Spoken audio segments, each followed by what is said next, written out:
Let me loosen the tension a little. Let me digress a little more on the slow Igbo. All mana ndị maka ndị nọ na Facebook, ndị nọ na YouTube nwere kefe ama nghọta ife na-eme maka ndị nọ na Facebook since yesterday ọ nụfụrụ ka o si ada ma ndị na-adụbụrụ mbụ kọmentị na my post abido na-alịsta na-akọ ndị si n'ọwa alụsị na ṅụrụfa iyi ụwa fa ji wee pụta ụwa ndị si n'ọwa alụsị na n'ọwa alụsị tekiri ha destiny fa decided for destiny fa and all that ka a na-eje ịfụrụ ụwa miri emi and nkụzi anaghị adị izu maka na this is ignorance have so much enveloped the human mind, you know. Man, we are not aware of many things. Ị ga-ejigodo na-eji ọsụsị n'ụla teta o doro gaa na ịlọrọ nlọ. You know, you had dreams and immediately you just open your eyes, wow, you forget everything. You don't remember any single thing you dreamt about. So you go to my where man so somebody that have not been able to remember his or her dream. Ọ bụrụzi ichetezi ihe mmerụ na mmụọ tupu ọ pụta ụwa ka ọ ga-echeta ya o siri ike. So onye mere abịa na-ekwu ndị mmadụ a na-ekwughazị nke a na-ekwu. So but that is by the way. I want to loosen the tension a little bit. Ịghọtago? Achọ nka ya bụ ajụjụ mmadụ just jụọ m na Facebook na WhatsApp now about how to know water of reincarnation. Although I have answered this question several on my page. Mana ịma go na ajụjụ bụ mgbe eji wee teta ụlọ ọjụba nke ya. Onye mere na it never ends. Ịghọtago? How to know your water of reincarnation. Maka ndị na-ejekwu dibịa afa dibịa gbara m afa ka mmalụ mmiri nsibi ụwa agbaghị mana agbara m ọnụ. If you are an ardent follower of Ezinwa Anaedo, one thing you discover about yourself is that you will reduce your frequency in afa, in dibịa afa. That is, ị na-ege m ntị ịma mbozi somebody ya every time dibia gbara m afa, dibia na-enelu m ife, dibia check ife. Imam is such a person because all those things get reduced drastically in your life. You find out that there's no need for it, and that is why it will reduce. You gotta go. But then, not everybody have known Ezinwa Anaedo. Not everybody listens to my teaching, so people still ask certain questions. People will come to dibia. Like somebody just came to me. Nobody if I came out of Mmiri Chi, come Mmiri aware, cause no again. It's just like the same question of how do I know my Chi? Did I bother my African Madushim? You know. Oh, and then I did a bother my African Malawum. You know, all these confusion, all these unnecessary things. You know. Now, get the one. How to know your water of reincarnation? Water of reincarnation, because mmiri dị more affiliated to Shigi. Mmiri dị more affiliated to your spiritual makeup. Onye ka ị na-ajụ. How to know? Number one. Mmiri be nna gị na mmiri ikwu nne gị bụcha mmiri chi gị. Ị na-anụ ihe m na-ekwu? Mmiri be nna gị. That is, ọ bụrụ na your paternal village nwere river, that river bụ mmiri chi gị. Ọ bụrụ na your maternal village nwere river, that river bụ mmiri chi gị. Ife ọ pụtara bụ na ije na mmiri be nna gị ahụ jee chụọ aja, a ya anabata ya. Ijekwa na mmiri ikwu nne gị ahụ jee chụọ aja, a ga-anabata ya. Maka na ihe anụ abụcha mmiri dị connected to your spiritual makeup. Ị ghọtara ihe m kwuru? That is number one. Number two. Ya bụrụ na ịma n'ezie 100% kpọmkwem onye ụwa gị, that is your previous life. Your previous life. Ọ bụ na enwe ebe isi wee bịa, that is onye ụwa gị, ebe ibi, ebe your previous life na tupu i wee pụta na nke ya nọ kịta. Ọ bụ na enwe onye ụwa gị, maybe na onye ụwa gị na ọbe nna gị ka ibi buru before wee bịakwa ụwa na be nna gị. Automatically mmiri nọ na be nna gị ahụ bụ mmiri chi gị. Ya bụkwa na ọ bụ ikwu nne gị ka isi, then automatically mmiri ikwu nne gị ahụ ga-anọ gị nso mmụọ. Kwe ga na-aghọta ihe m na-ekwu. So maka na Igbo si na ebe nwata si biwa ka okwu na-esi akpa. So mmiri ikwu nne gị ma ọ bụ na ikwu nne ka isi, but whereby ịdịrọ sure ebe isi wee bịa, whether ma ọ bụ nna gị ka ọ bụ ikwu nne gị, ịdịrọ sure nne nna eche ịchụ aja mmiri ọbụla ruru gị nso gaa dị ya chụọ aja, whether ma ọ mmiri be nna gị ọ bụ mmiri ikwu nne gị, gaa dị ya chụọ aja. Ịchụ aja dị ya n'afa gị, anyị anawata ya, ndị mmiri gị anawata ya. Na me dey tell you, I go lie for you. Okay, no ihe m kwuru na. That is number 2. Number 3. Kedu mmiri na-afụkarị onwe gị na nlọ? Kedu mmiri na-afụkarị onwe gị na nlọ? Ka ị na-alọ nlọ. O nwere mmiri na-afụkarị onwe gị na ya? Ịma na ihe a na-ekwukwanụ maka mmiri. Mmiri bụ something, is a spirit that is interwoven with your own spirit. For instance, oge m pere mpe, oge anyị pere mpe, mgbe ahụ borehole adịbeghị. Ọ bụ mmiri be nna m ebe a ka anyị na-echu. Ana m echukwu mmiri ikwu nne m, maka mmiri ikwu nne m na-ehu ehu, mana mmiri be nna m si na okwute were agbapụta. Ị na-aghọta? Anyị na-echu ma nke be nna m ahụ, maka nya ahụ mmiri anyị na-aṅụ mgbe ahụ, maka ọ si na okwute agbapụta. Anyị na-echu ya. Anyị na-echukwu mmiri ikwu nne m eji egwu mmiri. Ọ mmiri na-ehu ehu, river. Ịghọta, maka ikwu nne m dịkwu nso. So anyị na-echu nke a na-echu nke. And at the end of the day, chọpụta that na mmiri a bụ mmiri na-agbala aṅụ, mmiri a bụ mmiri ṅụrụ, mmiri a bụ mmiri ala eke ṅụrụ. Your spirit have interwoven with the spirit of that water. Therefore, all the most likely na ị nọrọ na nlọ, ị na-alọ nlọ, na ị ga na-alọta that mmiri ahụ, maka na ọ dịgo registered in the database of your chi. Ị ghọtago?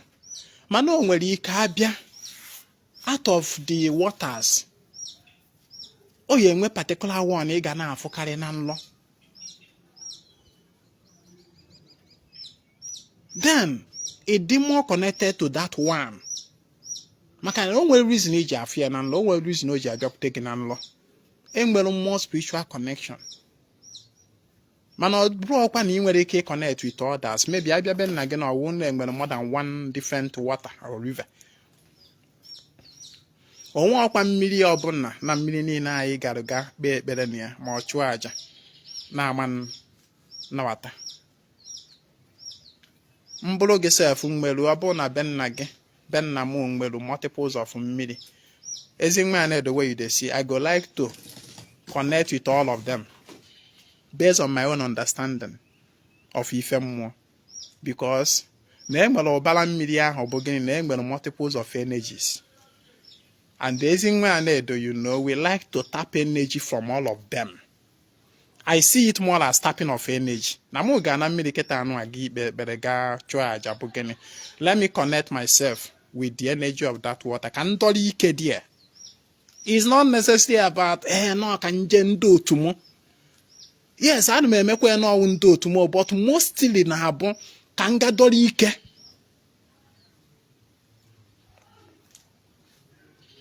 You know, when you practice spirituality with fear, omega arụ. But when you practice spirituality with liberality,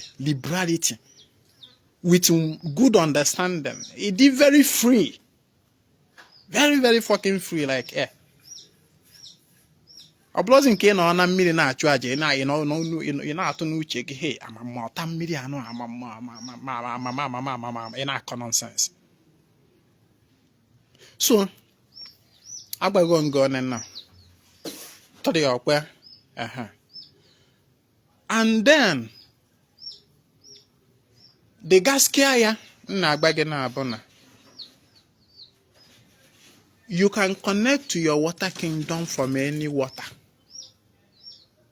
You can connect to your water kingdom from any water. Anything akpọrọ n'ọwụ mmiri can become an access to your water world. It's about understanding. Ọ bụgodu na iwuru basin na be gị na be m otu anọ na be m na agbata m mmiri dewe na ya.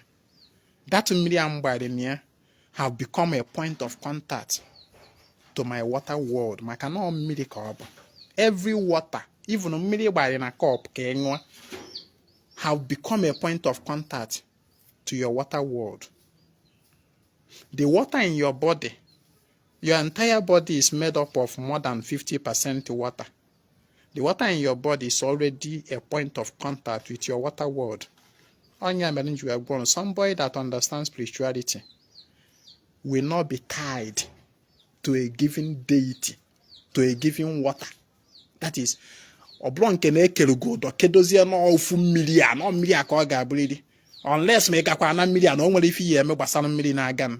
it's a lie. It is not for a spiritual person. A spiritual person may be born. Whether my media are physically present or not, connect here within them media because media are the.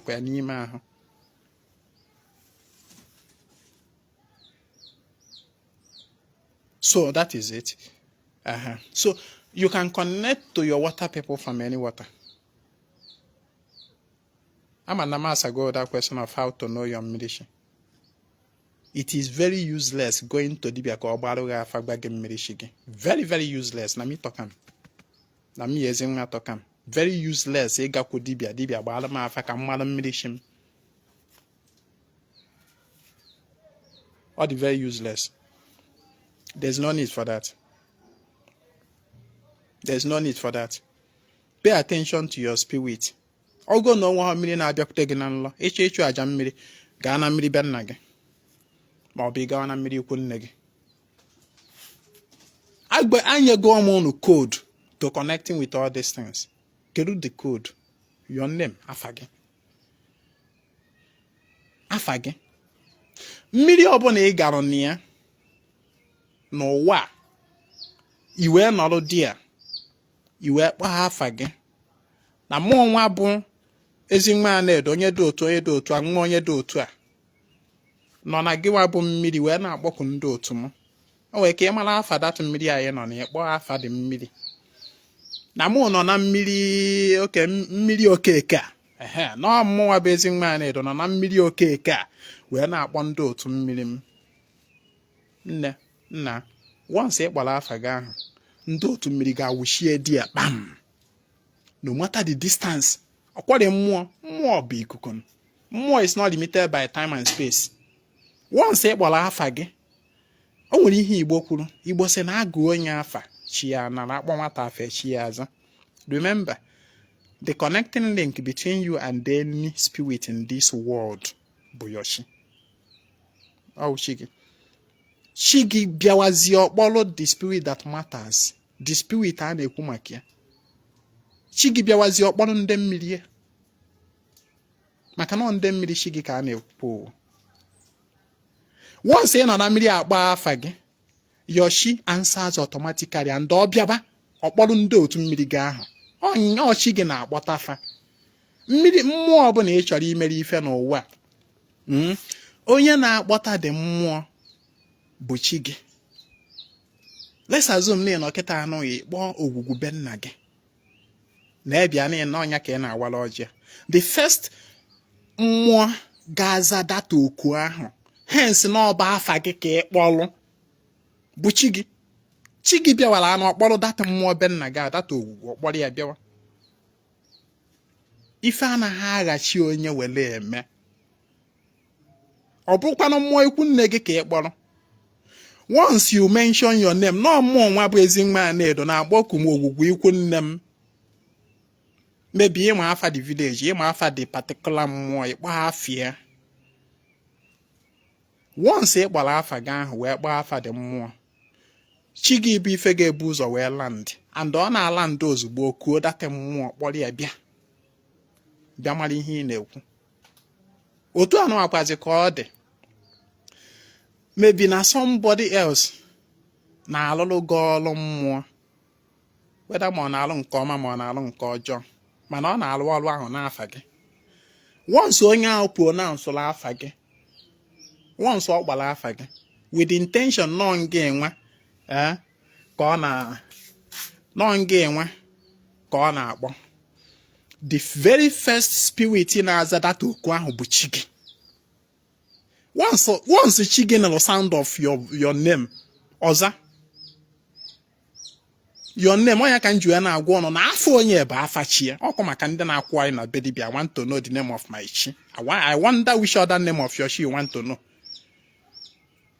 Onye akpọrọ n'afa gị ahụ chi ga-aza, chi ga-awụchie ka ọ mara ife a na-akpọrọ gị. Ịghọta ihe m na-ekwu? So na mmiri ọbụla ị gara na ya n'ụwa wee nọrọ dị akpọ afa gị, your chi answers together with ndị otu mmiri gị. A ga-abịa dị narụ gị oke. O nwere ihe merụ of recent, ebe 2 weeks ago. O nwere one guy m lụrụ ọrụ mmiri. Although I'm a witness such things from time to time, mana nke that day was well obvious and pronounced. Mụ na the guy bịara, mụ na ya yi wee gbada dị mmiri. Ịghọtago, plus ndị du anyị wee gbada, ndị nyere aka wee bute ife. So I ruo na mmiri. Oge m nọ n'ọrụ this guy to appease ndị mmiri ya. Normally na mmiri m maka ọrụ mmiri ọ na nna alụlụ mmadụ, I have water kpọrọ m ọrụ. Ezinwa nwere mmiri kpọrọ ya ọrụ, and from mmiri ahụ kpọrọ m ọrụ ka nna anọ were appease alụ ọrụ mmiri ọbụla m chọrọ ịlụrụ onye ọbụla nọ n'ụwa.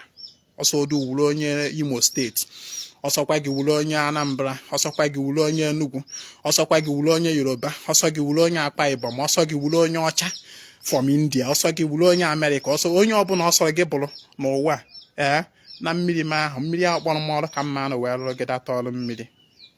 I don't have to travel to any other water for that work. Ịghọtago? Na mmiri m ahụ ka ọ ya bụ nnọrọ kpọọ afa gị, ndị mmiri ga-awụchie. Let me tell you, ihe anụ abụọ. So ka m nọ n'ọrụ that guy na-agwọ na ebe 2 weeks ago.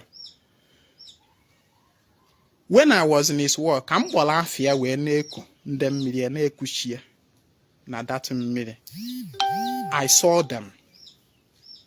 Mana ịmago, ọfụfụ mmadụ na-afụ mmụọ wita anya. Ọ naghị adị ka like niile doro ife anya like this, na-afụ ya ọ na-eme. But it will be coming like flash. Mgbe ụfọdụ ọ dị ka ọ na-abịa n'ọdụ anya ka ị ga-eji were afịa. Mana inezi anya ka ịfụ ya ọfụma, ịma mfụ ya.